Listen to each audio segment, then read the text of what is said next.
bienvenue. Là c'est un nouveau vlog, je vais au WED. Du coup, let's go. Il fait hyper froid, il y a encore un peu de neige et tout. Et c'est un peu galère parce que j'ai mon sac monté, il faut que je jette tout à la fois.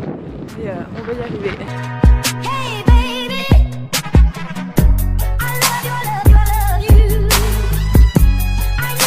Le WED, c'est ma conférence préférée de l'année. C'est un endroit où se regroupent 300 entrepreneurs qui ont envie de cartonner, de se bouger. Vous êtes les seuls à vlogger cette année? Non, on a vu un mec, mais c'est tout. Je me rappelle l'année dernière, on était tous en moins mode... d'engouement, mais ouais. Même toi, tu vlogues pas. J'ai vlogué moi, mais ouais, sur l'iPhone, vite fait. On va dire que le focus, il est plus là, quoi.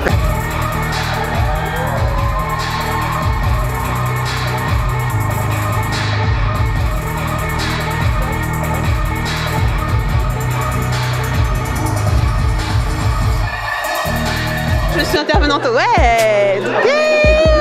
Il y a une super ambiance, il y a une belle énergie, les gens sont contents, il y a de la bonne musique, franchement je le sens très bien. Enfin, ça fait vibrer et rien que énergétiquement j'en prends beaucoup. Donc super événement, je suis ravie. Même la radio, France Bleu, OVH je crois, a parlé de ma vidéo. Enfin, c'est dans quel monde? Donc encore une fois, merci à eux. Et voilà, donc ça c'était les 120 000 premiers. Et il faut se rendre compte qu'il y a une grosse part de YouTube là-dedans. C'est-à-dire que quand on met du contenu sur YouTube, il y a une liberté qu'on a de contenu. Mais on est aussi très dépendant de la plateforme. Les projets que j'avais l'année dernière, c'était en fait de développer à fond ma chaîne YouTube, donc j'étais vraiment focus là-dessus. Et là cette année, c'est vraiment de développer du coup notre projet avec Héloïse qui filme Lions Land. Donc je pense qu'après le WED, tu vois, ça va juste m'aider, ça va m'éclaircir un petit peu plus et que voilà, ça va me rebooster comme je le disais tout à l'heure. Donc ça sert à rien d'avoir le travail comme une valeur. Le travail c'est pas une valeur, le travail c'est juste un moyen d'obtenir un résultat. Si on peut obtenir ce résultat en faisant moins, bah faisons-le. Et arrêtons de nous fouetter en disant non, il faut que je fasse des efforts, il faut que je souffre. Et pour ça il y a trois choses. D'abord partir de ce qui nous excite, pas partir de ce qui excite tes parents, pas partir de ce qui est bien vu dans la société, ce qu'on te dit de faire parce que c'est noble, parce que c'est ce que fait les gens qui... ce que font les gens qui naissent là où t'es né. Parce que... Et du coup comment tu te sens toi par rapport à tout à l'heure? Méga stress. C'est vrai? Ouais, bien sûr, bien sûr. C'est la première fois du coup que tu montes sur scène devant autant de personnes. Ouais, carrément. J'ai organisé mes premiers événements là quand je suis revenu d'Asie. J'ai talké en Asie en anglais devant 50 personnes. Ici on est revenu, j'ai organisé un événement, on était 65. C'était la première fois. T'as le stress, tu vois, t'as le stress de bien faire. En plus c'est ton événement, donc t'as plus de barrière de sécurité, y'a plus de filet quoi. Recommencer à créer des nouvelles choses, gagner de l'argent. Et là j'ai changé un petit peu de business. Je sais que j'ai trop kiffé celle de Livia parce que elle parlait justement que fallait, en gros se réinventer, que s'il y avait un truc qui te plaisait pas dans ta vie, fallait changer. Et ça m'a un peu rassurée dans le sens où je suis tout le temps en train de changer de projet et que j'arrive pas à fixer. Du coup je me disais merde, si je me fixe jamais, c'est peut-être que genre c'est pas pour moi et tout. Et au final bah non, elle m'a montré que c'était normal de se réinventer. Et Morgane elle me dit est-ce que tu veux qu'on fasse une petite interview, genre je t'interview, tu parles, ou t'as une conf? Je dis non, j'ai une conf, on y va, genre à fond, tu vois. Parce que oui c'est flippant, mais la satisfaction par contre elle est extraordinaire. Ouais, justement ça te fait flipper parce que t'as envie de le faire. Ouais, le kiff, le kiff. Le kiff pour toi, pour pouvoir partager ton truc à une plus grande échelle, à vivre ce moment qui... Enfin, moi je kiffe ça.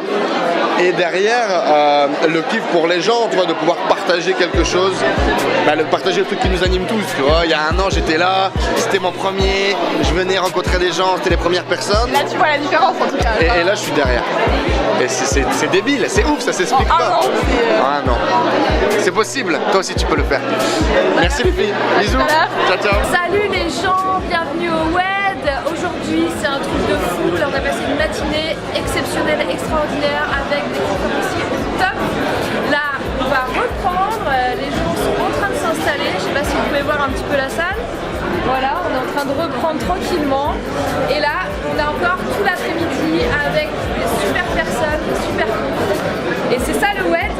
Et d'ailleurs, si tu n'as pas pris ta place, si tu n'es jamais venu, je t'invite à venir parce que c'est un moment, on ne peut pas le vivre en vidéo, on ne peut pas le vivre en vidéo, il faut le vivre en vrai.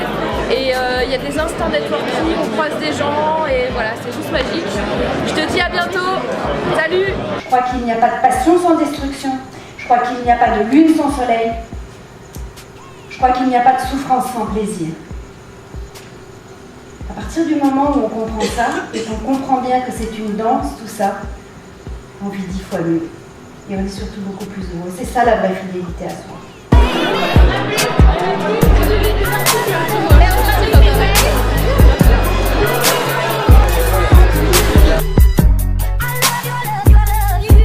Mon rapport à l'écriture, c'est que si j'écris pas, je meurs.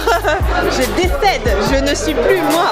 C'est vraiment, pour le coup, c'est comme respirer, tu vois. Si je le fais pas, ma vie a pas de sens en fait. Rien n'a de sens. Du coup, j'écris depuis que je suis toute petite et j'écris des histoires depuis que je suis toute petite, j'écris tous les jours. Et non, pour moi, c'est le sens de ma vie, ça passerait avant tout. Mes enfants, mon mari, ma maison, ça passe avant tout. Parce que si j'écris pas, je suis pas moi.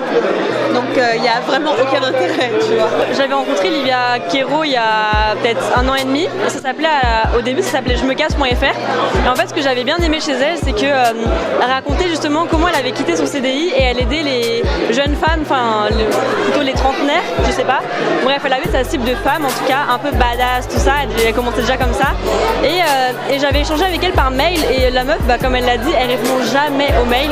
Et j'avais répondu à une de ses newsletters en mode waouh, c'est où ce que tu fais. J'avais fait un pavé en plus, je m'étais dit encore une fois, on va jamais me répondre. Et en fait, si elle m'avait répondu, on avait pris un café ensemble et au final, elle m'avait donné plein de conseils. Et moi, ce que je voulais faire, c'était ça, mais avec les jeunes. Alors, il y a un gars qui s'appelle John Seltzer qui parle de unhappiness for currency, de malheur comme monnaie d'échange. J'adore cette expression. Parce que les gens pensent, et c'est basé sur rien, les gens pensent que plus tu donnes du malheur, plus en échange tu vas recevoir du bonheur. Plus tu te sacrifies, plus tu souffres, plus tu vas recevoir du bonheur. C'est un biais psychologique, ça s'appelle le biais du parieur. Si tu lances une pièce 10 fois et que tu tombes à chaque fois sur face, la 11e fois tu vas dire bon j'ai quand même plus de chances de tomber sur pile. Alors qu'en fait non, on a toujours une chance sur deux de tomber sur pile. Et on peut donner autant de malheur qu'on veut, et c'est pas ça qui va nous donner du bonheur en retour.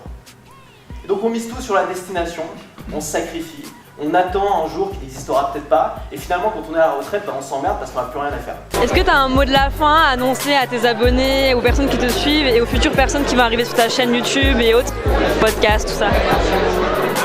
Moi je dirais que si vous avez jamais encore participé à ce genre d'événement, faites-le parce que je pense que c'est avant tout de l'inspiration, de la motivation et toutes les personnes que tu vas rencontrer.